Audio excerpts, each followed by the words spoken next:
The last thing Elias Vex heard before the world ended was his niece Sophia singing, a nonsense song she'd made up about Uncle Eli, the space captain, her voice carrying down the colony corridor as he walked the evening perimeter check.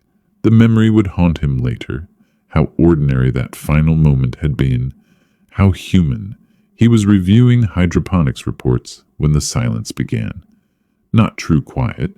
Kepler 442b's colony was never silent, but the absence of particular sounds. The missing clatter of the Taurus twins sneaking into the rec room after curfew. The lack of whispered arguments from teens trying to extend their calm privileges. The unnatural stillness where there should have been the rustle of children dreaming. His combat implants triggered before his conscious mind recognized the danger. Adrenaline flooded his system as his neural HUD lit up with 17 missing life signs in the residential wing. By the time he grabbed his pulse rifle and burst into the corridor, the screaming had started. Not the shouts of soldiers, not the cries of adults under attack. Children's screams, the kind that bypass rational thought and hook directly into the lizard brain. Elias ran faster than he'd ever moved in his life, his boots slipping on the suddenly slick flooring. Later, he'd realized the moisture was condensation from rapid temperature drops, the telltale sign of quantum tunneling. They'd walked through walls like ghosts. The nursery door hung slightly ajar. Inside, Dr. Lyra Chen stood frozen in the pale emergency lighting, her normally steady surgeon's hands trembling over a half-finished braid. Blue beads, Carlos's favorite, still dangled from the unfinished strands. They were here, she whispered. Then they weren't. Elias's HUD automatically tagged each empty bed. 32 in total. His niece's cryopod still bore the crayon drawing she'd made that morning. Stick figure Uncle Eli, standing guard under Kepler's triple moons. The paper's edges were singed black in strange geometric patterns. Jax Torin arrived with blood on his knuckles and his cybernetic eye whirring through threat assessments. Perimeter logs show nothing. Motion sensors didn't trigger. It's like... The grizzled Marine swallowed hard, an action Elias had never seen from him in 12 years of service. It's like they were never here. The colony AI chose that moment to reboot, flooding Elias's neural link with damage reports. No forced entry, no system breaches. Just 32 missing children and a lingering scent like burnt copper and wet stone.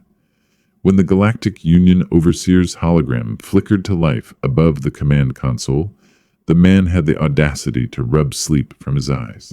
Captain Vex, you will preserve the crime scene for our investigators. Estimated arrival in 6 standard cycles. Elias's hand crushed the comms receiver before he realized he'd moved. 6 cycles. Enough time for the Dominion to dissect a child down to the cellular level, to remake them into something else. Lyra's medical scanners revealed the horrifying precision of the attack. They weren't random, she said, voice cracking. Look at these genetic markers. Her screens displayed rotating DNA strands with certain sequences pulsing red. Enhanced neuroplasticity, rapid bone density adaptation. These are traits that took millennia to evolve on Earth. Jax's cybernetic fist went through a steel bulkhead. What the hell would they want with that? The answer came from an unexpected source. Little Mia's abandoned tablet, still running cartoons in the empty rec room. Between episodes, the screen flickered with Dominion data packets. Elias's combat decryption software peeled back the layers to reveal schematics that turned his blood to ice. Not soldiers, Lyra breathed when she saw them. Terraformers. The Dominion wasn't building an army. They were building living, breathing machines to reshape planets, and human children's unique biology made them perfect raw material. Elias activated the colony-wide comm with hands that didn't shake. As he spoke, he watched the feeds from other sectors, the hydroponics team lowering their tools, the engineering crew looking up from repairs, the mess hall workers frozen mid-task. "They took our future," he told them all, his voice echoing through every corridor and chamber of the colony they'd built with their own hands. "Now we show them why humanity conquered Earth before we ever reached the stars." Somewhere in the endless dark between galaxies, 32 heartbeats continued, waiting.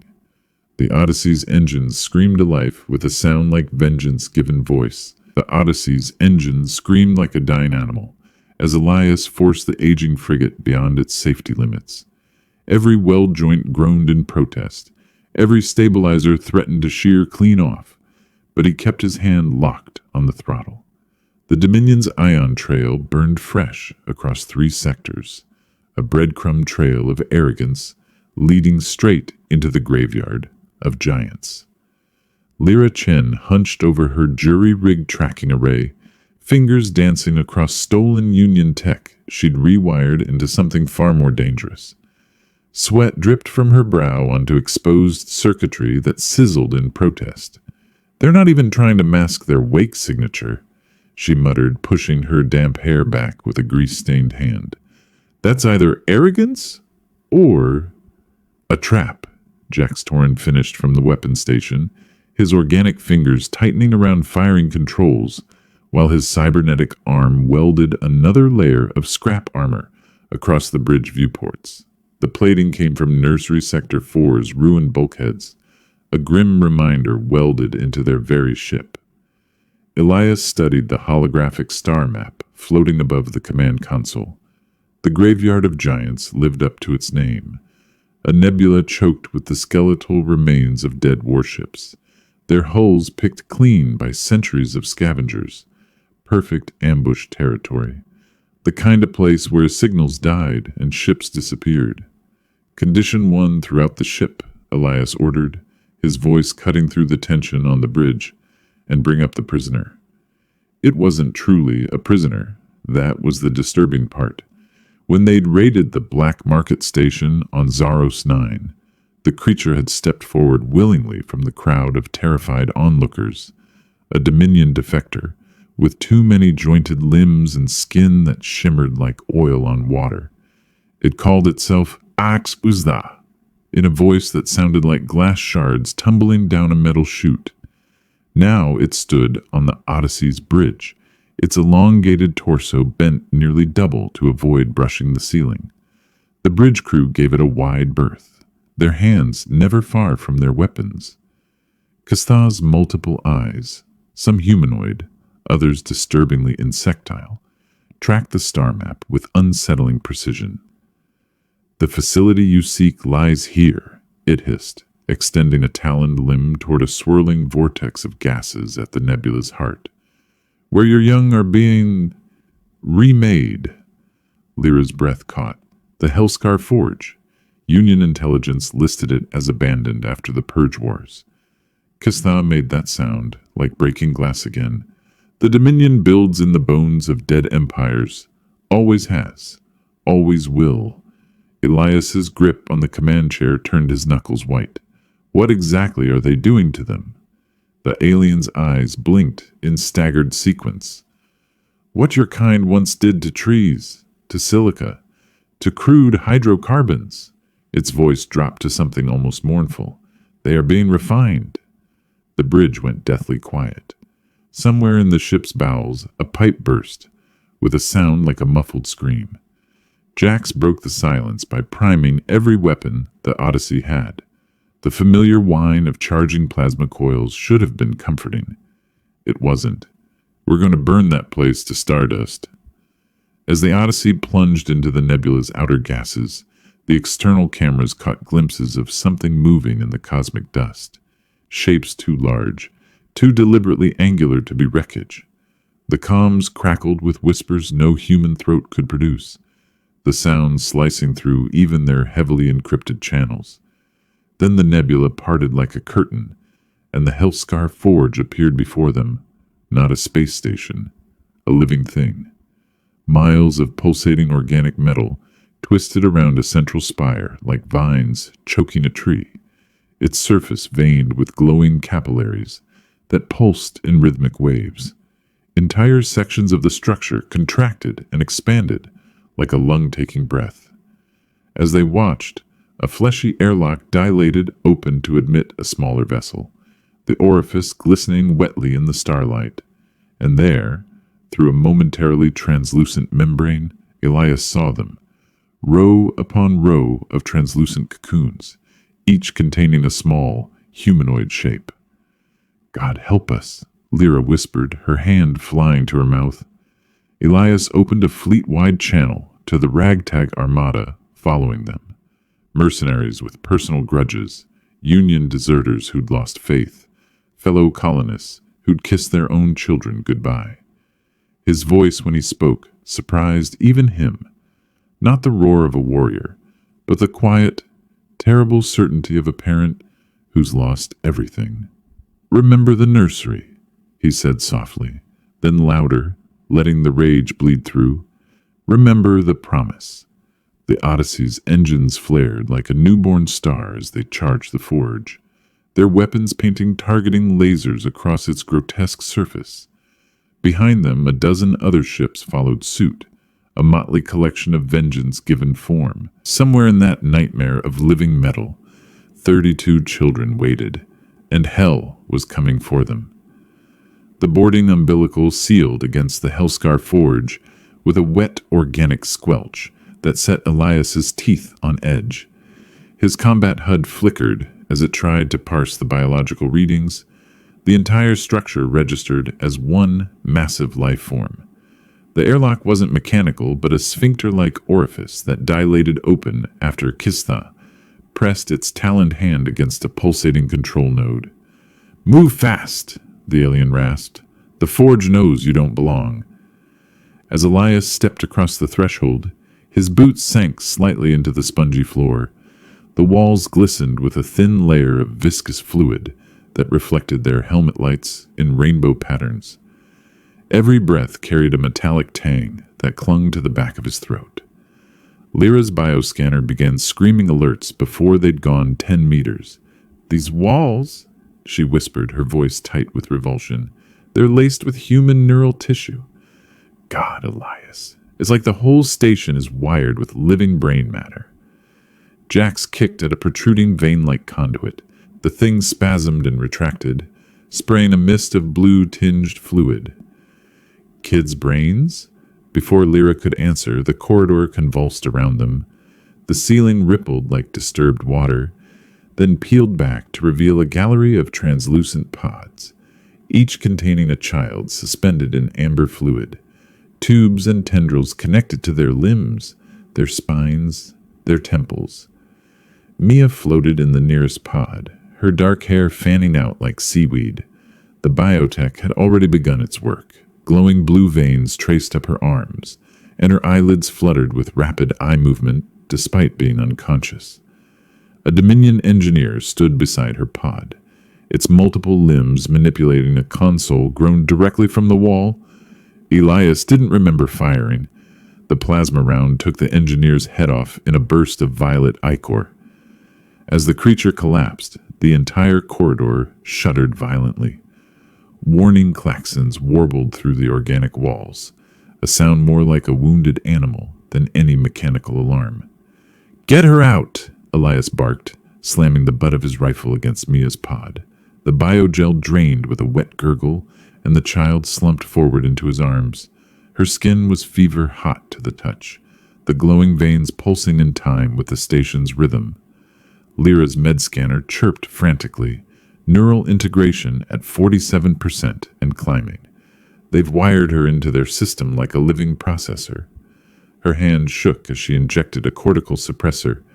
This might buy us 10 minutes before the Dominion network reclaims her. Mia's eyes snapped open, the brown irises now streaked with glowing blue filaments. When she spoke, her voice had an eerie harmonic echo. "Uncle Eli?" "The walls are singing. They want to show me how to make planets." Jax was already planting charges on the support nodes. "We need to move. Whole damn station knows we're here now." As if to prove his point, the corridor walls began secreting thick ropes of biogel that hardened rapidly into barbed tendrils. One lashed out, impaling a Marine through the chest, before yanking him screaming into the pulsating wall. His body dissolved into the organic matter within seconds. Further down the gallery, the oldest captives stirred in their pods. These children had been transformed almost beyond recognition. Limbs elongated into tool-like appendages, skulls distended to accommodate bulging cortical implants. One turned its too large head toward the commotion, and Elias's breath caught when he recognized Sophia's favorite hair clip embedded in its cranial plating. Then the psychic scream hit. It came through their neural comms first, a burst of static that spiked into pure agony. 2 Marines dropped, their implants frying under the assault. Blood trickled from Lyra's nose as she frantically adjusted her scanner's dampeners. "They're networked," she gasped. "The children are nodes in some kind of organic supercomputer. The whole forge is one giant neural cluster." The floor beneath them suddenly softened, then tore open with a wet, ripping sound. Below yawned a chasm filled with a pulsing mass of fused flesh. Dozens of bodies merged into a single grotesque processor unit. Half-formed limbs reached up blindly, mouths opening in silent screams. Mia suddenly went rigid in Elias's arms. "They're coming," she whispered, then louder, her voice distorting into something not entirely human. "They're coming." The first cocoon exploded outward in a spray of biogel. What emerged was neither child nor machine, but some nightmare fusion of both. Its glowing eyes locked onto Elias as it raised a hand that had fused into something resembling a plasma torch. Jack stepped between them, his cybernetic arm whining as it powered up the heavy rotary cannon grafted to his armor. "Get the kids out," he growled. "I'll hold this fucking abortion off." As the first transformed child monster lunged, Elias realized with cold certainty that the Hellscar Forge wasn't just a facility. It was alive, it was hungry, and it had learned how to build itself new weapons out of stolen children. Mia's neural spike nearly killed them all. One moment, Elias was dragging her away from the nightmare chrysalis chamber, her small body burning with fever heat against his armor. The next, an electric scream tore from her throat, a sound that shouldn't have been possible from human vocal cords. The shockwave shattered every bioluminescent vein in the corridor, plunging them into darkness punctuated only by the erratic strobe of weapon lights. Lyra's cortical suppressor glowed red-hot before exploding in its housing. "She's fighting them!" the doctor shouted over the neural static, now shrieking through their comms. "Her synaptic patterns! She's trying to reverse the connection!" Elias watched in horrified awe as Mia's glowing veins pulsed erratically. The Dominion biotech in her bloodstream was fracturing, its perfect blue lines spiderwebbing with angry crimson, human blood fighting alien circuitry. The walls around them convulsed in sympathetic agony. Jax's rotary cannon whined as he mowed down another wave of the Forge's defenders. "If the kid's hacking their network, that means—" "The whole station's vulnerable," Lyra finished, her fingers flying across a medical scanner she jury-rigged into a Dominion node reader. Data cascaded across the cracked display. "Their control protocols, they're based on childhood neural development patterns. The Dominion built their entire system to mimic how human brains learn." A grotesque understanding dawned on Elias. That's why they took children, not just for their neuroplasticity, but because their developing minds created perfect templates for the Dominion's living machinery. The Forge wasn't just using the kids as processors, it was learning from them. Mia's back arched violently. "They're scared," she gasped, her voice layering with the harmonics of the alien network. "The ones who got changed first. They remember being kids. They don't want to be tools anymore." Above them, the ceiling membranes turned an angry purple as emergency protocols activated. The air grew thick with the scent of burning copper. Somewhere deep in the Forge's heart, the first containment fields were failing. Lyra grabbed Elias's arm. "We can use this!" If Mia's creating feedback in their network, we can amplify it, turn their own children against them. Jax ejected a spent ammunition block with a savage jerk. You want to weaponize the kids? No, Lyra said grimly. I want to free them. She yanked open her medkit, pulling out a handful of cortical stimulators. These will boost neural activity to dangerous levels, but if we sync them to Mia's pattern... Elias looked down at the trembling girl in his arms. Her eyes were fully alien now, glowing solid blue, but tears of human blood streaked her cheeks. He'd made a promise to bring them home, not as weapons, not as tools, as children. Do it, he growled. The stimulators hissed as Lyra jammed them against the exposed neural nodes along the corridor walls. One by one, the pods holding the partially transformed children began fracturing. Amber biogel spilled across the shuddering floor as small, broken forms stirred within. At the center of the storm, Mia began to sing. Not a human song, not anymore. It was the scream of a dying star given voice, the harmonic resonance of 100 stolen childhoods, vibrating through Dominion circuitry, never meant to contain such raw human emotion. The forge's central spire cracked like an eggshell. Through the ruptured membranes, Elias saw the throne room of the Dominion Overseer, and the monstrous biomechanical construct it had become, fused eternally to its command chair.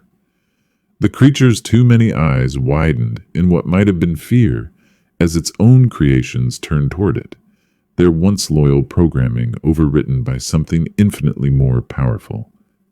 Mia's song reached its crescendo. The oldest transformed children, the ones who had been changed nearly beyond recognition, raised their tool-limb hands not toward the humans, but toward their former masters. Their voices joined Mia's in a chorus of perfect, world-ending harmony. The last thing Elias heard before the explosions began was Sophia's voice, somehow still her own beneath layers of mechanical distortion. We learned your tricks. Now learn ours. The air inside the Hellscar forge tasted like burnt copper and dying dreams. Elias clutched Mia's convulsing body closer as her neural spike detonated, the shockwave ripping through the organic corridors with terrifying precision. Bioluminescent veins running through the walls shattered like glass, plunging them into darkness broken only by the stuttering glow of failing Dominion tech. Lyra's cortical suppressor exploded in her hands, sending shrapnel embedding into the pulsing walls. "She's rewriting their code," the doctor shouted over the psychic scream, now reverberating through their neural implants. Her synaptic patterns, she's turning their own network against them. Elias watched in horrified fascination as the Dominion biotech in Mia's veins began to rebel. Those perfect cerulean traceries, spiderwebbed with angry crimson fractals, human blood and neural pathways fighting back against alien programming. The walls around them heaved in sympathetic agony, organic metal tearing like wet parchment. Jax's rotary cannon whined in protest as he shredded another wave of emaciated defenders, their hollow-eyed faces slack with whatever passed for fear in Dominion hybrids. If the kid's in their mainframe, then this whole godforsaken station's vulnerable, Lyra finished, her fingers flying across her jury-rigged scanner. The display flickered with cascading error messages in Dominion script. Their entire control architecture, it's modeled on childhood neural development patterns. They didn't just steal our children's brains, they stole the way they learn. The terrible truth crystallized in Elias's mind, like ice forming in his veins. The Dominion hadn't simply harvested the children for processing power. They'd taken them as templates. The Forge wasn't just using kids as components. It was studying, replicating, perverting the very architecture of human thought and development. Mia's spine arched violently, her small hands clawing at Elias's armor. "They're afraid," she gasped, her voice layered with alien harmonics that made their teeth vibrate. The first ones, The ones who've been changed longest, they remember being children. They don't want to be tools anymore. Above them, the ceiling membranes pulsed an ominous violet as emergency protocols engaged. The air grew thick with the scent of ozone and something eerily reminiscent of burning hair. Somewhere deep in the forge's writhing heart, containment fields began to fail with wet, popping sounds. Lyra grabbed Elias's arm with blood-slick fingers. "We can amplify this. If Mia's creating feedback in their neural network." Jax ejected a spent ammo block with a savage jerk of his cybernetic arm. "You want to turn the kids into weapons?" "No," Lyra snapped, her voice gone flint-hard. She tore open her medkit, pulling out a handful of cortical stimulators meant for seizure patients. "I want to free them.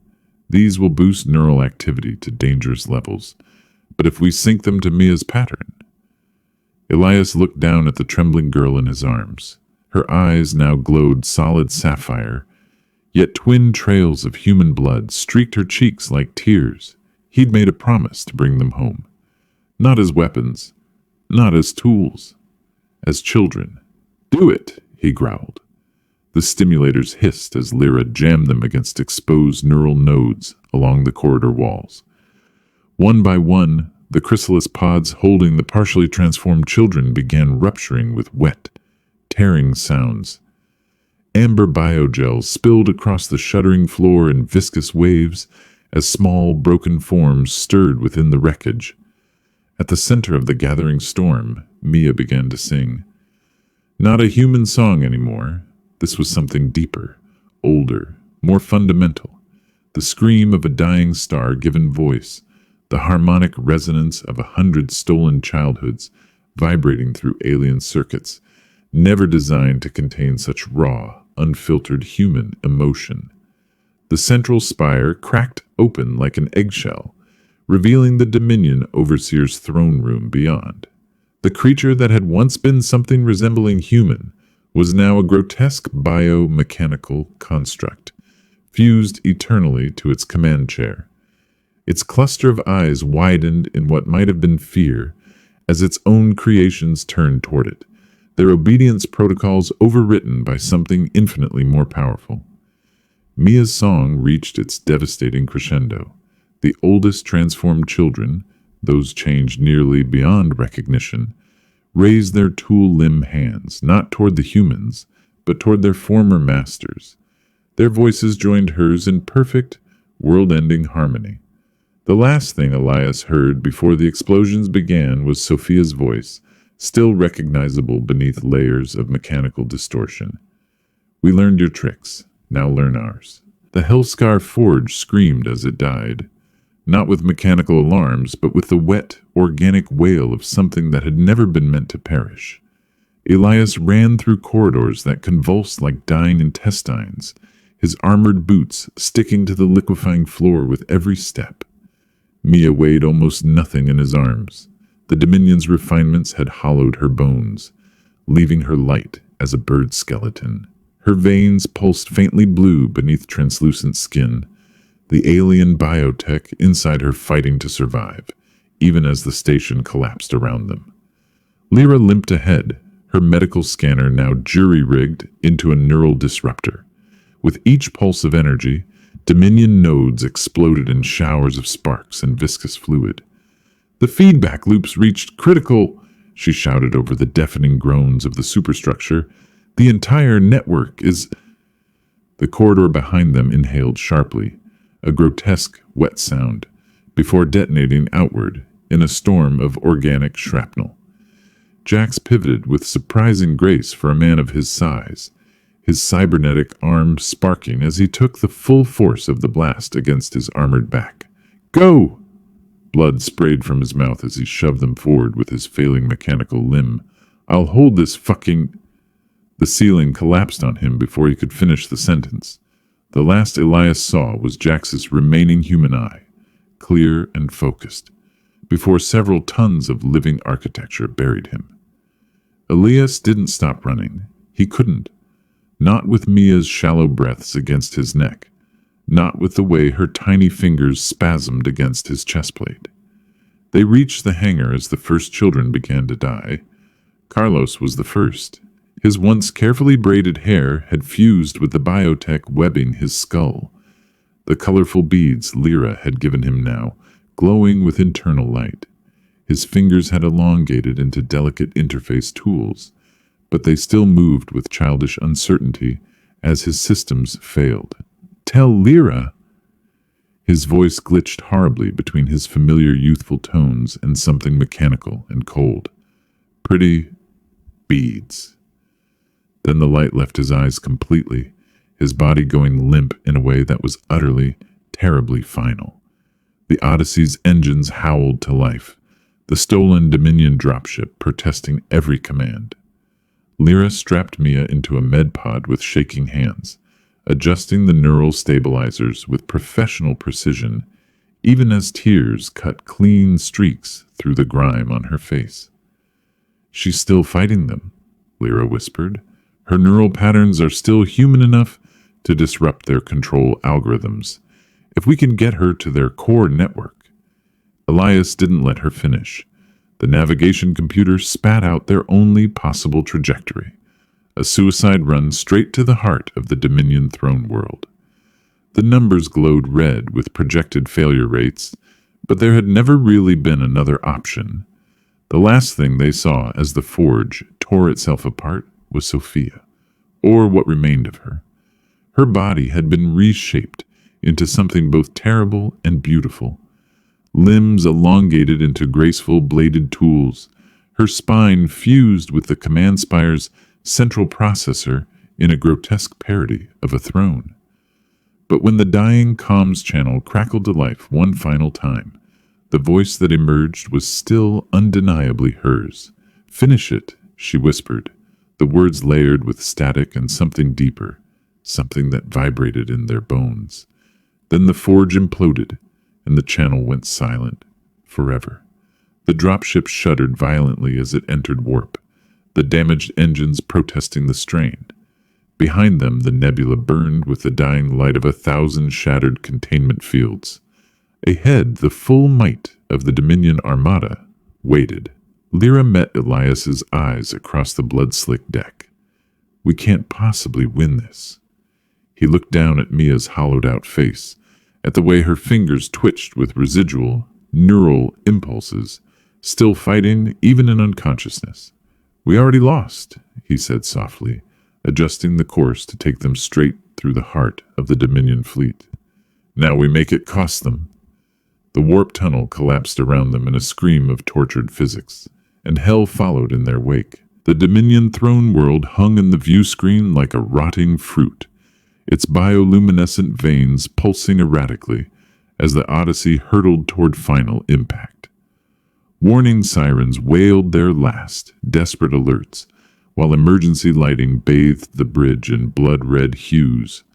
Elias gripped the command console, his knuckles white against the chipped metal surface, watching their death approach with grim acceptance.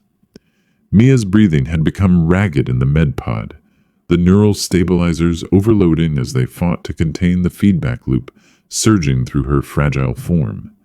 The Dominion biotech in her veins glowed brighter with each passing second, casting eerie blue shadows across her hollowed cheeks. "They're waiting," she whispered, her voice layered with the echoes of countless other stolen children still trapped in the network. "They made a door." Lyra's hands trembled as she prepared the final cortical booster, the last of their medical supplies. The injector hissed as she loaded it with precise, clinical movements that belied the tears streaming down her face. "This will amplify her signal enough to reach their core network," she said, her voice barely above a whisper, "but it will burn through what's left of her natural neural pathways. There's no coming back from this." Elias knelt beside the pod, his armor scraping against the deck plating. Mia's eyes, one still stubbornly human, the other fully consumed by Dominion blue, focused on him with terrifying clarity. Her small hand, cold and fragile, reached up to touch his battle-worn faceplate. It's okay, the child breathed, her lips curling into the faintest smile. Let me sing them to sleep. The injection hissed home. For 3 endless heartbeats, nothing happened. Then Mia screamed. Not a scream of pain, but something purer. A sound that bypassed the ears entirely to vibrate directly in the bones, in the soul. The view screen shattered as the harmonic resonance tore through the ship, revealing the swirling madness of real space beyond the failing hull. Dominion warships convulsed in perfect synchronization, their organic systems overloading in cascading waves of purple explosions. Lyra's console exploded in a shower of sparks as she tracked the devastation unfolding across the tactical display. "It's working!" she shouted over the deafening harmonic. "She's unraveling their entire network." The throne world itself seemed to shudder as its defenses collapsed inward. Shield generators detonated like dying stars. Atmospheric processors failed in chain reactions that left vast swaths of the surface exposed to the unforgiving void. The ruling citadels, those towering spires of living metal that had stood for millennia, crumbled like sandcastles before a tidal wave. Elias watched without triumph, without satisfaction. This wasn't victory. Victory had died with Sophia in the chrysalis chamber, with Carlos whispering about pretty beads, with Jax buried beneath tons of collapsing biometal. This was something older, something darker, the final desperate act of a species pushed beyond breaking. The Odyssey groaned like a dying beast as it breached the final atmospheric barrier. The hull plating peeled away in great sheets, exposing the shuddering skeleton beneath. Warning klaxons fell silent one by one as systems failed. Lyra grabbed Elias's arm, her fingers digging into his armor. "No escape trajectory," she said, her voice remarkably calm. "We knew." He nodded. They'd always known. The last thing Elias saw before impact was Mia's face, the Dominion blue fading from her eye, her lips forming silent words that might have been thank you or I love you, or simply goodbye. Then the world dissolved into blinding white. Across the galaxy, Dominion control shattered like glass. Biostations tore themselves apart in waves of purple fire. Entire fleets turned their weapons inward as the neural network collapsed. The great hive mind that had ruled for 10,000 years dissolved into screaming fragments, and in the smoldering ruins of the throne world, amidst the wreckage of a ship called Odyssey, a single neural stabilizer continued to pulse weakly in the radioactive dust, its final transmission a child's lullaby of defiance, broadcast across the stars on endless repeat. The Galactic Union would condemn their actions as crimes against civilization. Historians would debate the ethics for centuries to come. But in the quiet dark between galaxies where no light ever reached, something new stirred, something that remembered being human, something that sang softly in the voice of a child who had once loved blue beads and crayon drawings. And if you listened very carefully, in the deepest watches of the night, you could almost hear the stars themselves whispering back,